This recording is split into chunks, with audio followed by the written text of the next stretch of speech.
Hey, hope you're doing well. Today I want to talk about 4 quick Lightroom tips that are some of my favorite features Lightroom has to offer, and they really enhance my editing. Number 1, the point curve. If you've clicked around Lightroom at all at any length, then you've probably seen this option and had no idea what it was going to do. This is by far the best tool for adding contrast to your images and controlling each individual part of your exposure. The point curve gives you precise control over all areas of your exposure in your image and allows you to adjust them however you want. So what is the point curve? The point curve is a line that goes diagonally, and it goes from left to right, from the darkest part of your image to the brightest part of your image. And you can set a point along this line and control the exposure of that area, of that brightness level, and you can set as many points as you want. Now, there's a pretty agreed upon way to get contrast, just general contrast out of your images, and that's the S-curve. And I tend to use about the same shape in all of my images, but some photos require a little bit more effort and a little bit more tweaking of the point curve to get it exactly right. So let's take a look at a photo, and I'll kind of give you an example of how to use the point curve. This is just the raw image. This is how it came out of the camera, and it's okay. It's gonna look great. So I usually just take the same point curve that I use for most images, and I will paste it onto the photo. And as you can see, that already looks worlds better. Like just this simple S-curve. So this is the point curve that I use, but I would encourage you play around, find exactly what you like, and find one that you can use across multiple images. Find something that works for a lot of things. The S-curve is tried and true, but you might find something you like better. Moving on to number 2, this is removing chromatic aberration. Now, have you ever taken a photo and brought it into editing and seen like a purple or green outline around your subject in like a high contrast image?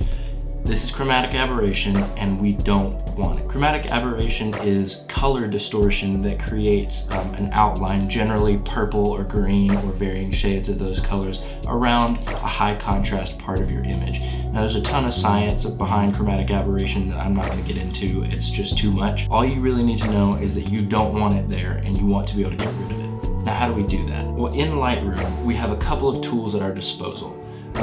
First is just to come down here and to check the remove chromatic aberration box, and this can do pretty well. It can get very glaring chromatic aberration out of the way. But if you need to get a little bit more subtle and nuance it, fine-tune it a little bit, I would suggest using the defringe tool. Now, the way you use this is you come down here and I click on the eyedropper tool right here, and this gives you a little zoomed in magnification. And let's come up here to something that's pretty contrasty up here, like this light right here. I think this is a good example. As you can see, when we zoom in, there's some purple pixels around this white light. Those aren't supposed to be there. The light's not purple, it's a white light. So come up here, and once that outer ring highlights the color that you see in there, that purple, then you're ready to just click, and Lightroom will automatically remove that purple fringe all around that contrasty area. And as you can see, it's pretty much gone. So this is just a small example of chromatic aberration, but oftentimes it will show up in really bright daylight photos, and you really want to get rid of it if you can, and using the tools in Lightroom is a great way to do that. All right, number 3 is masks, and I'm talking about masks kind of broadly. Masks are one of the most useful tools in Lightroom that everybody should be taking advantage of. It can change an image drastically and help you do your job as a photographer. What do I mean by that? Well, let's come into Lightroom, and I've got this picture of this Corvette here. We'll go over to the masking tab in the editing tab. All right, now we're in our masking tab. How do we create a mask? Well, we can pick from this list right here, and some of these options are really advanced. You don't really need to worry with those right this second. If you're just learning masks, let's stick to the basics. It's really simple, no need to make it complicated. So masks give you the ability to selectively adjust parts of your image without affecting the whole image. And that's powerful because it allows you to do things like draw the viewer's eye to a certain part. For example, if we take a linear gradient right here and drag it up from the bottom, and create this really long gradient where it gets stronger as we go towards the bottom of the frame and it gets weaker as we go in towards the middle, towards the subject. We create a mask like that, and then we come over here and we drag the exposure down just a little bit. Not too much, because if you come down here, that doesn't look natural, that doesn't look right. But just a subtle amount, just a little bit, really helps draw your eye from the bottom of the frame up to the subject, the bright red Corvette. Now that's just a little bit of what you can do with masks. The possibilities for masks are endless, and I highly encourage you play around with them, figure out things for yourself, and start using them. They will change your images drastically. All right, number 4 and the final tip is gonna be selective sharpening. This is another tip that takes advantage of the masking function in Adobe Lightroom, and it is a powerful one.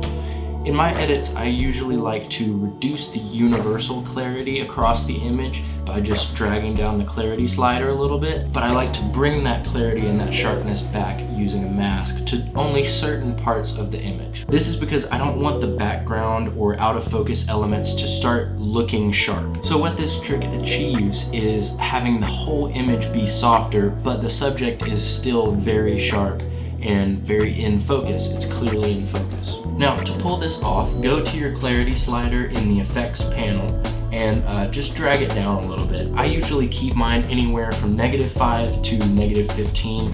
I think -12 looks good for this image here, and it just gives it the littlest bit of softness across the whole image. Let's go to our masking section and down to a radial gradient, and we'll just drag a gradient right over here. His hand is sort of what I want the focus to be on, and so we'll come down here and we'll add a little bit of clarity back into the mask. And when I add the clarity, I like to also add sharpness to it. I think it just yields the best results. It helps everything look very sharp without it being too much and overbearing. And I think it looks great. It's one of my favorite tools to use. I highly recommend with any of these things, play around with them, figure out what you like and what works for you, because what you like is probably not going to be the same as what I like. So figure it out for yourself, but use these tools to your advantage. They're only going to make your images better and your editing better. I hope these were helpful, and I hope you learned something new. Give the video a like, y'all subscribe, and I'll catch you later.